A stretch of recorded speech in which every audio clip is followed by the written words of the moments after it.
মালয়েশিয়ার প্রতারণার শিকার হচ্ছেন বাংলাদেশি শ্রমিকেরা। যাওয়ার পর প্রতিশ্রুতি অনুযায়ী কাজ না পেয়ে কাটাতে হচ্ছে মানবেতর জীবন। বিকাশে কম খরচে ক্যাশ আউটের লিমিট বেড়ে 50,000, প্রিয় এজেন্টও 2টা। গ্রেফতার ও আটকও হচ্ছেন অনেকে। এ নিয়ে গভীর উদ্বেগ জানিয়ে এসব শ্রমিক সুরক্ষায় জরুরি পদক্ষেপ নিতে দুই দেশের সরকারের প্রতি আহ্বান জানিয়েছেন জাতিসংঘ।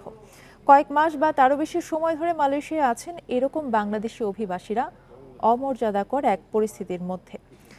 তাদের যে কোনো সময়ে দেশে ফিরতে হতে পারে। শুক্রবার জাতিসংঘের মানবাধিকার বিষয়ক হাই কমিশনারের কার্যালয়ের ওয়েবসাইটে প্রকাশিত এক বিবৃতিতে এই উদ্বেগ জানিয়েছেন বিশেষজ্ঞরা। তারা বলছেন, মালয়েশিয়ায় বাংলাদেশি শ্রমিকেরা যে দুর্বিষহ মানবিক পরিস্থিতির মধ্যে রয়েছেন, এ থেকে তাদের রক্ষায় মালয়েশিয়ার সরকারকে জরুরি পদক্ষেপ নিতে হবে।